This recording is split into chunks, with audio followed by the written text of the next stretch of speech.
Are you dreaming about escaping our cold North American climate and flying away to a sunny, exotic, tropical locale? Are you worried about how much it's going to cost? Hello, Blue Sky Travelers. Today we're going to give you a breakdown of our weekly costs for 3 weeks spent in Thailand, so that you'll know an approximate budget of what you can expect to spend on your trip. We spent 3 weeks in southern Thailand, a week in each location. So we'll break it down for you and tell you what the prices were so you can have an idea when planning your trip. Now this breakdown doesn't include airfare because that could differ quite a bit depending on where you're flying from. A good assumption is probably somewhere between $1,500 to $2,000 for return airfare, flying economy class, mind you, not in first class or business class. Is a per person, so if there are 2 of you, that is times 2. So the totals that we're looking at in this budget are of course for 2 people. If you were to go solo, it would be slightly cheaper because of course your food costs will be a little less, but hotel and transportation are going to be somewhat close to what we are talking about today.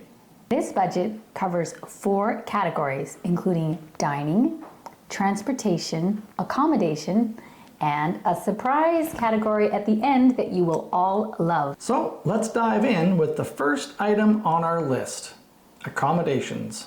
Now the first stop on our itinerary was in Phuket. Now Phuket is a big city in the southwest corner of Thailand. It is one of the bigger centers that you'll run into when you do fly into Thailand. Generally most people either go into Bangkok or Phuket. They're kind of 2 of the bigger ones. When we stayed in Phuket, our stay was in the Old Town, which is kind of in the southeast portion of Phuket. It is a little bit far from the airport. That being said, it's a great area in terms of beaches. There's also a lot happening in that area, so if you want to go downtown and go find some fun, that is your place. There's a major street that runs kind of right through the middle of the Old Town that is alive and busy during the day, but at nighttime they actually shut it down to vehicle traffic, so you'll find throngs of people wandering around, looking in the shops and checking out the entertainment, shall we say, that exists all over the place in Phuket. When we stayed in Phuket, we booked into a mid-level hotel. It looked really nice online in the pictures, so you do need to be a little careful on that. While it was a nice hotel, it was probably really nice about 30 years ago. And honestly, you could tell the place really needs work. It was quite run down in terms of the public areas, the pool, and the corridors and walkways. The room itself was clean. They did about as good as they could with what they had in terms of the room. There were a lot of broken pieces. For example, we had a room fan that didn't work. True. So a ceiling fan that you couldn't turn on, and there were several lights that were burnt out. So that type of rundown. So for the hotel, we spent $110 per night. Now that did include breakfast, and I will say they did a good job on the breakfast. They had a person that made eggs to order, which was quite nice. Other than that, it had a little bit of Thai cuisine and a couple of attempts at Western cuisine. We thought that this particular breakfast accommodated Westerns a lot more than the other resorts we stayed at. It did. So our total for the week in terms of accommodations in Phuket was $770 for the week, for an average of $110 a night. Our second stop was in Koh Cham. Koh Cham is a small island in between Phuket and the mainland. This was a specific resort that we wanted to stay at. It was a little bit higher end. We maxed our budget out on this one. Per night, it was $130 per night. This was a very modern and new resort. We had our own air conditioning right in our own little house. And we also had ocean view. So we were willing to pay a little bit more at this resort. Like I say, that was $130 per night. Because it was somebody's birthday. Correct. Make sure that you check out our video, Thailand's Secret Paradise, for a bit more information on Koh Cham. Our weekly cost of 7 nights in Koh Cham was $910. Our third and final destination on our 3-week trip to Thailand was Ao Nang. Now, 𝐿 Nang is located in the province of Krabi, and it's actually about 10 kilometers maybe from the town of Krabi. 𝐿 Nang is right on the beach, and it is a beach resort town. It didn't feel like a big city. It felt more like a resort than a city. So on this particular leg of the trip, we stayed in a hotel that, once again, was probably gorgeous 25 or 30 years ago. It was an Indian style hotel that kind of takes you back to the days of the British Empire and the Maharajas, where you would show up and somebody would take your bags to your room, and like it felt very upper scale when you looked at it from the outside. But unfortunately, it's once again, they haven't really put anything into it for probably the last 15 or 20 years. Our biggest frustration with this particular property was that the Wi-Fi didn't work in the rooms. And I mean, for Western travelers, I'm sorry, that's a no-go. Right. It did make it hard for us as YouTubers because we really couldn't do much during the week that we were there. Another thing with this particular hotel was they did not include breakfast as part of it. Our cost for the hotel was $75 per night, and our total for the week was $525.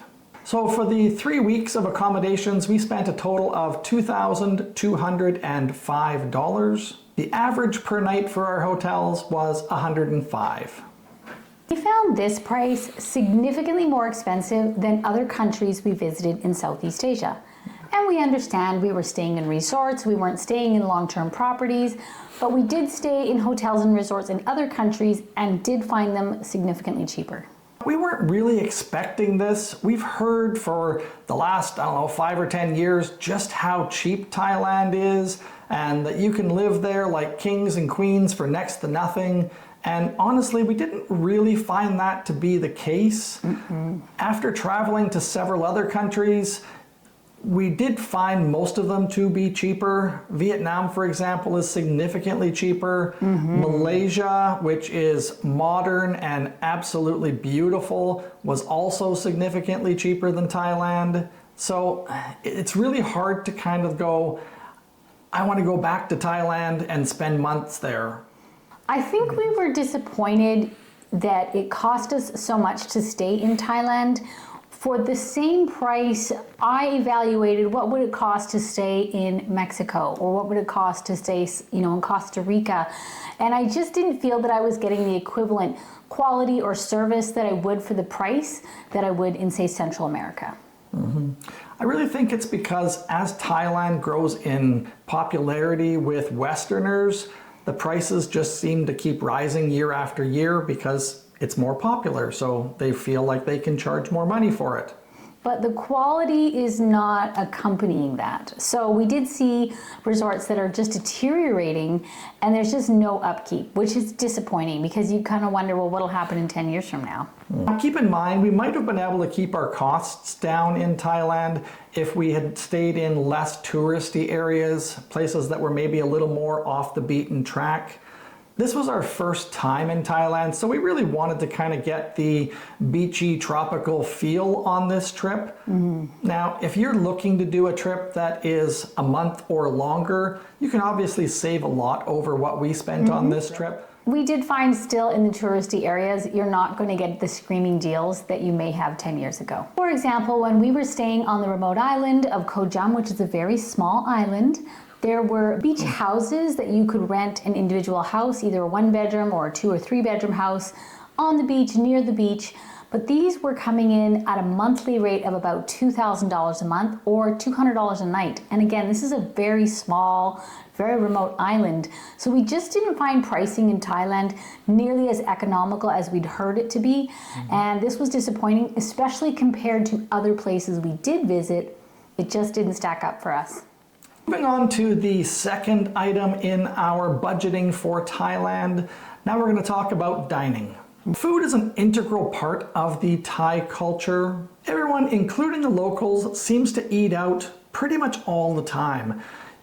I was really amazed at how busy the markets were and the restaurants were. And it wasn't just tourists that were out enjoying these. It was people that were obviously from the community. One of the things about Southeast Asia in general is that It seems like it's a bit more economical to actually eat out than it is to go out, buy groceries, and do any cooking at home. So I think everyone, pretty much the locals included, do that a lot. We used a variety of dining options, including everything from 7-Eleven, and let me tell you, 7-Eleven is super popular in Thailand, and they have surprisingly some very good eating options. Yeah, and we were really shocked. It seemed like there was a 7-Eleven on every block. We didn't really encounter supermarkets or big stores like we have in North America. It seems like most people did the majority of their shopping in 7-Eleven. Or mini marts. Yeah, or mini mart, but really there weren't many other mini marts. It seemed like 7-Eleven kind of had the corner on the market. Yeah, and let me tell you what we had at 7-Eleven. We actually had some fantastic dumplings that they cook up right there at 7-Eleven. We had some cheese toasts that they'll just cook up right there at behind the counter for you. And they're cheap and delicious. It was like a croissant that they made into a grilled cheese sandwich, and I was really surprised at just how tasty they were. One of the things we did get a lot from 7-Eleven actually was breakfast items. Our resort in Ao Nang did not provide breakfast for us, so we decided that we would go out and get things from 7-Eleven and did it that way. Another big area that we got our food in Thailand was the outdoor markets, and we did a little bit of dining in restaurants as well. The outdoor markets are wildly popular, and that is where most people will go to find a reasonable priced meal. So you can find everything from alligator meat to bugs on a stick. You can find skewers of meat. You can find bread type products. You can find lots of juice and smoothies. You can even find ice cream.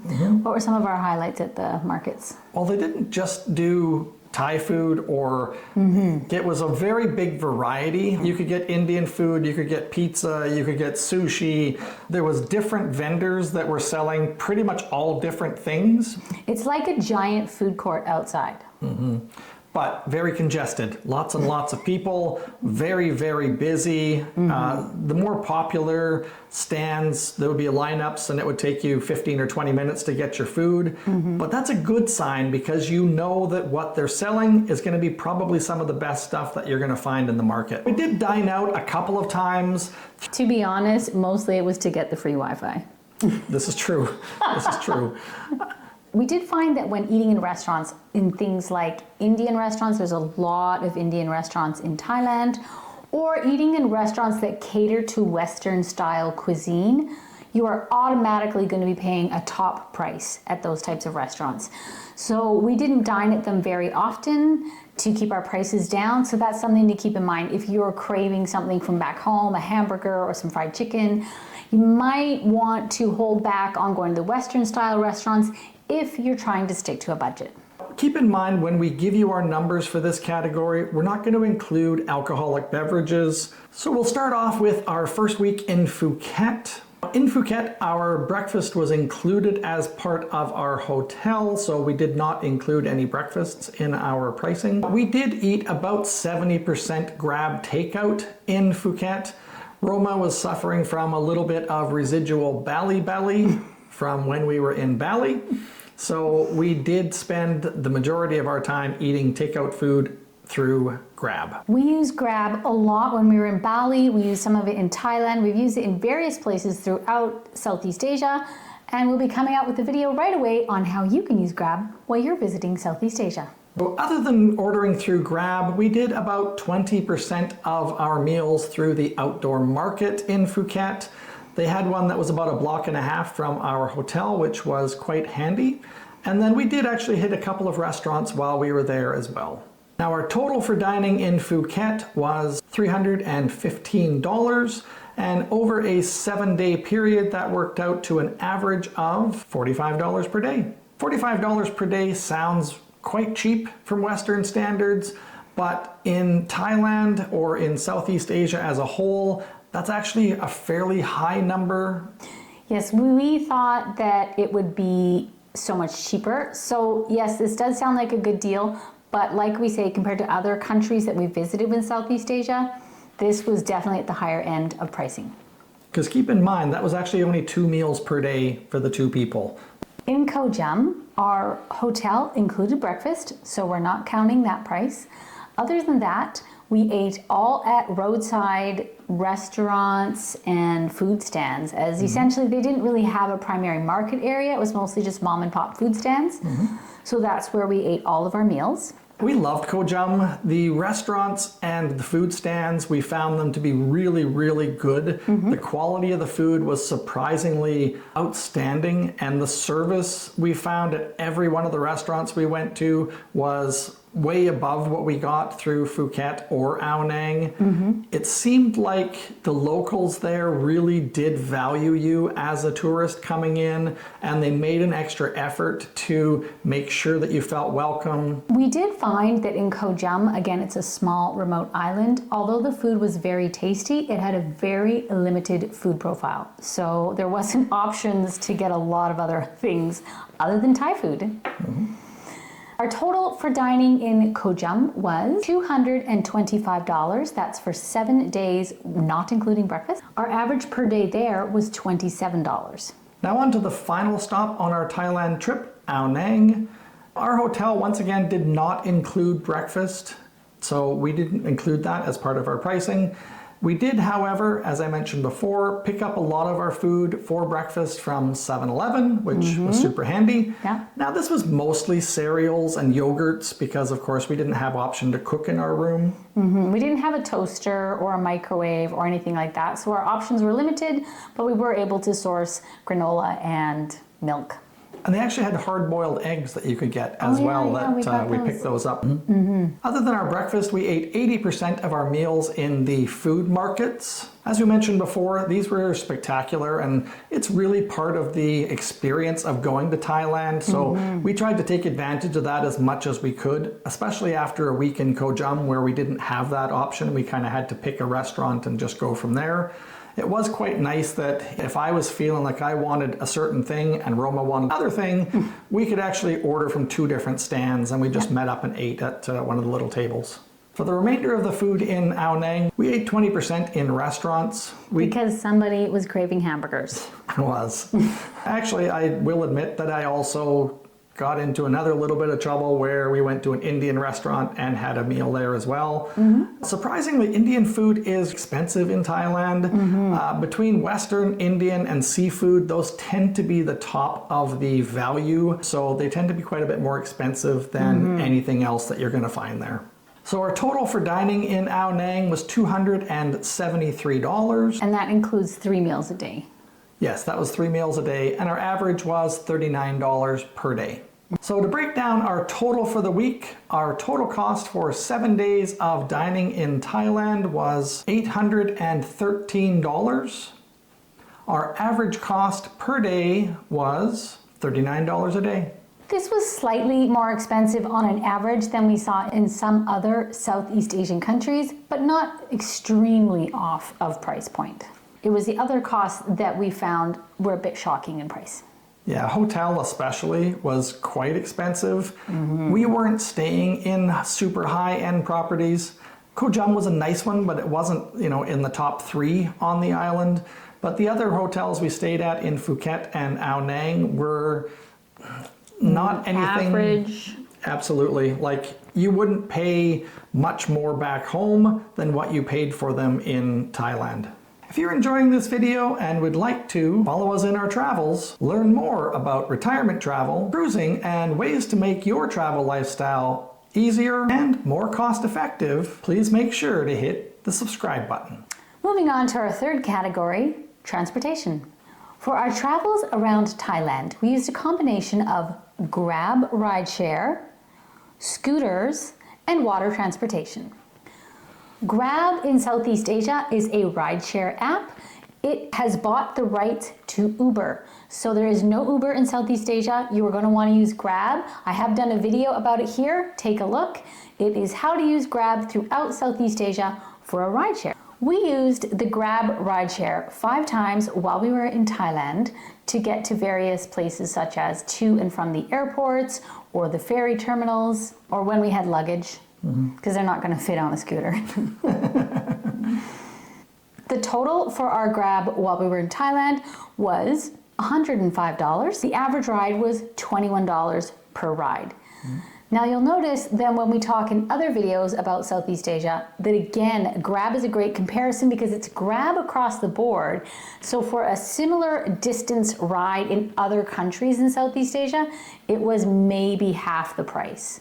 So again, we're seeing elevated prices in Thailand that just don't resonate with the quality that we're getting. Yeah, we took a ride from the airport to our hotel in Phuket.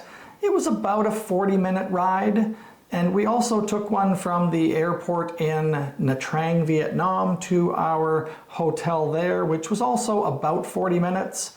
The one in Phuket was about $30 for the ride, whereas in Vietnam it was about $15. So quite a lot more for a similar ride. So you're using the same rideshare service, you're getting the same service, but in different countries, the price point's different. And we just found that Thailand had a higher price point for quite a few things. We did use Grab in Bali, Malaysia, Indonesia, Thailand, and Vietnam. So we do have a good perspective as to what it should have cost us, and definitely Thailand was our most expensive rideshares. Moving on to our next category, we used water transportation to get to and from the island of Koh Cham, because as Roma likes to say, we had no other way to get there. There is no airport in Koh Cham. So to get from Phuket to Koh Cham, we had the option of a ferry or a speedboat.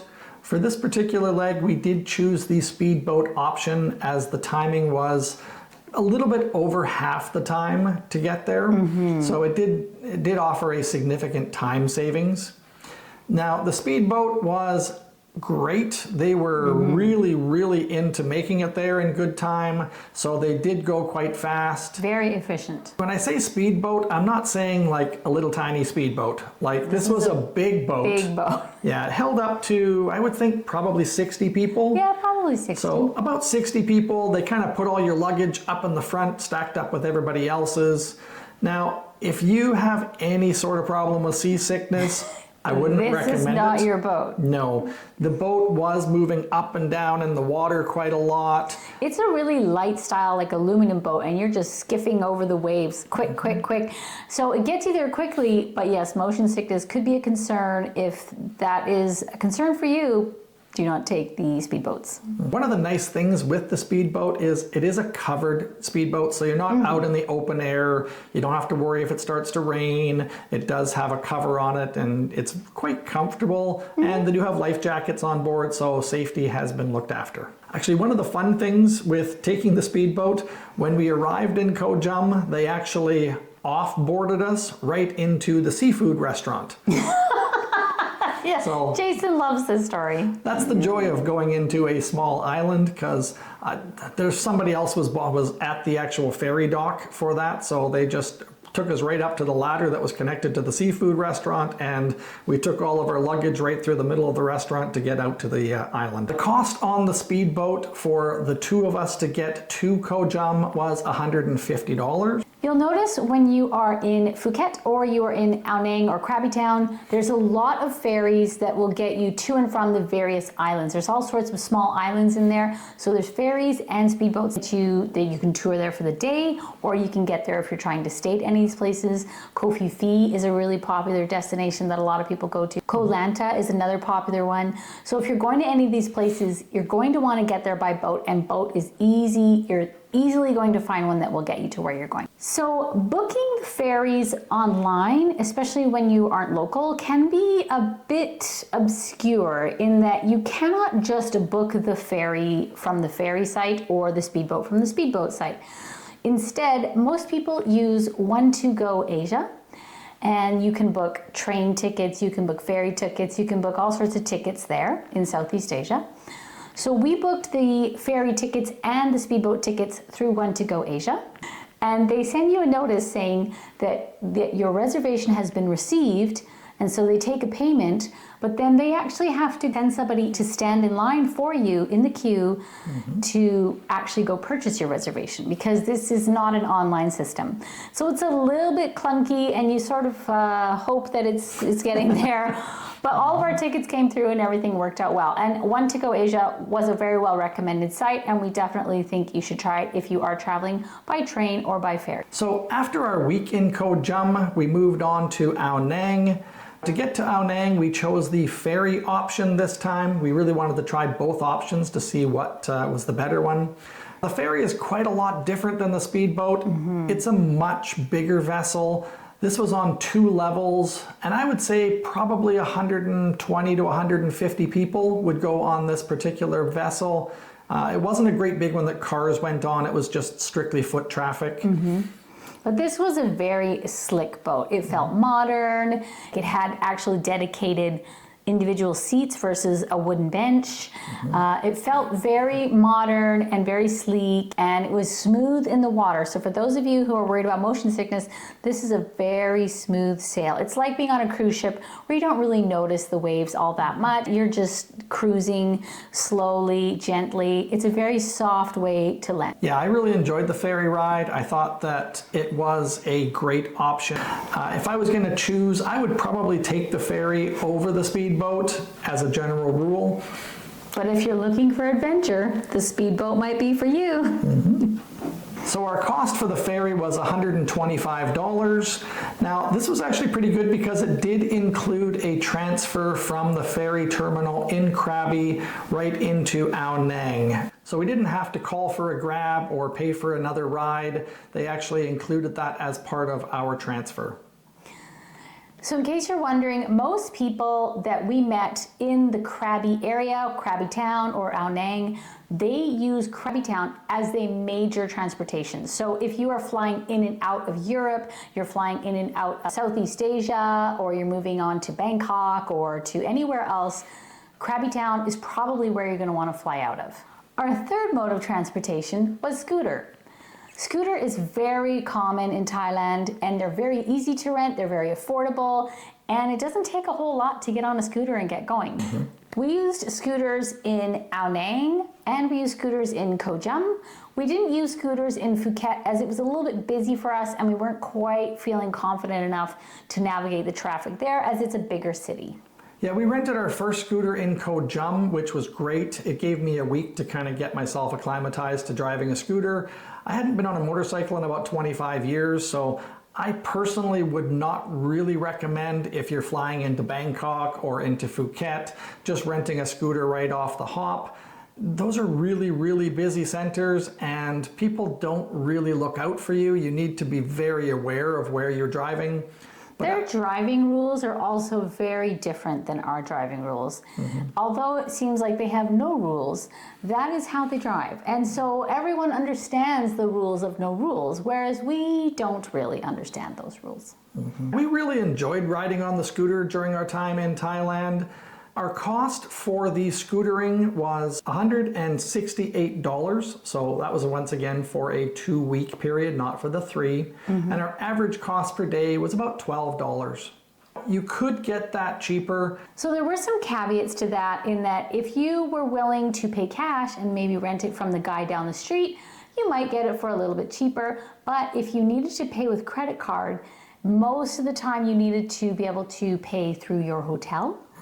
So you could pay with your credit card that you secured the hotel with, but you're going to pay maybe a couple of dollars more per day. For us, that was a convenience we were willing to pay for.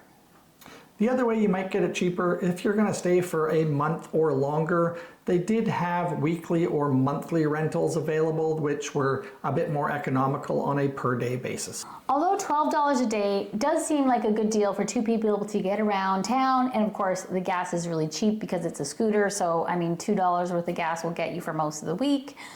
We did find, again, more expensive in Thailand than other countries. We were paying an average of $12 a day for scooters in Thailand, whereas we saw it for $5 a day in Vietnam. So again, elevated prices, and we're just not sure if it was quite worth it for us. So that brings us to our total cost of transportation while we were in Thailand of $858. Keep in mind, we really wanted to experience going to one of the islands while we were in Thailand and have a little bit of that island lifestyle. Now, if you want to stay on the mainland, you can reduce your transportation costs by about 30% because, once again, you don't have to factor in the ferry cost and the speedboat cost to get you back and forth to one of the islands. So now we're going to move on to our final category. Now, we really think this one will end up being one of the absolute favorite perks for the time that you spend in Thailand. The category is that of personal care. This can include anything from massages to pedicures to facials. Any of these kind of treats are significantly cheaper in Southeast Asia than they would be back home. And I really think this was probably the best thing that Roma could ever have loved about Thailand. So you can get a full body massage for $10. Now that is like 60 minutes. And I think one of them we upgraded for like $12 and I had coconut oil. That was on my birthday and I just smelled like a coconut cake all day and it was lovely. Mm-hmm. You can also get a manicure between $12 to $15, and you can get a pedicure for $15 to $20. This is cheaper than what you're going to find back home.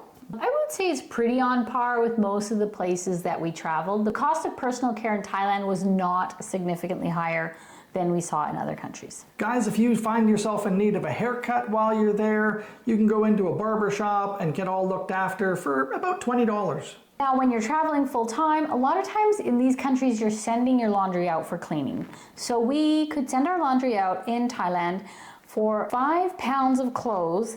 We would send them washed, dried, and ironed, and that would cost us about $4 for 5 pounds of laundry. So there's really no point to doing your own laundry at this cost in our minds. Mm-hmm. Getting laundry service done, very economical, and we found this across the board in most of the Southeast Asia countries. It was pretty economical. And really, that's kind of part of pampering yourself, is not having to do those things that are a bit of a drudgery back home. So if you love pampering like we do, you'll probably want to have maybe a massage per person per week. Roma would love to have a manicure and a pedicure at least once during the stay. Mm-hmm. In my little numbers, I did it as once per stay. I went for a haircut during the time I was there, and we got our laundry done 3 times, so once per week. The cost of all of that was $131. That's a lot of pampering for next to nothing. A lot of value for not a lot of money. We were able to find body massages everywhere we went in Thailand. Some of these places are on a beach. Some of them are inside of a beauty salon. In Phuket, which is a little bit more risque than other cities you may be visiting, there will be clear signs that they are not offering other services. It is just a massage. Mm-hmm. So you can still feel comfortable to go in and have a massage or a nail service or anything done at these places because they will clearly lay out what it is that they will and will not provide. Although we found Thailand to be very economical to the costs equal to staying at home, overall the cost of living and eating and pampering were much cheaper than they were back home, we did find that compared to other countries in Southeast Asia, the prices were more expensive. It's because it's more popular, there are more tourists there, that makes sense. But we did think that maybe we could use that same budget more effectively in other countries. So it is something to consider when you're planning your trip to Southeast Asia. So now we get to our grand total. So our cost for spending 3 weeks in Thailand was $3,675 for 3 weeks. Now again, this does not include our air transportation. This is once we had arrived in Thailand and before we left. So if you're looking for weekly numbers, we spent about $1,225 per week, and our average cost per day was $175. So hopefully that gives you an idea of an approximate budget for you when you travel over to Thailand and you want to spend a few weeks there. Once again, if you spend a longer period of time, it will be a bit cheaper. If you are planning on only staying for 2 or 3 weeks in Southeast Asia, we did find there were other more economical countries that were equal in value, if not a better value, that we would recommend. So stay tuned for our videos. Why you will love Kuala Lumpur or Thailand versus Vietnam. Which one to choose? If you're retired, semi-retired, a long-term traveler, or a digital nomad, you could considerably reduce your costs by staying a month or longer in one location. If you stay for a month, you can of course get longer term rentals, and that's really where you're going to save the bulk of your money, is in the accommodation portion. Your accommodation costs can easily be slashed down to $500 to $700 per month if you stay for a longer term period. Don't just dream about going to Thailand, make a plan and do it. You'll never regret spending time in this beautiful part of the world. We hope you enjoyed this video. Please make sure to subscribe and follow us at Blue Sky Travelers.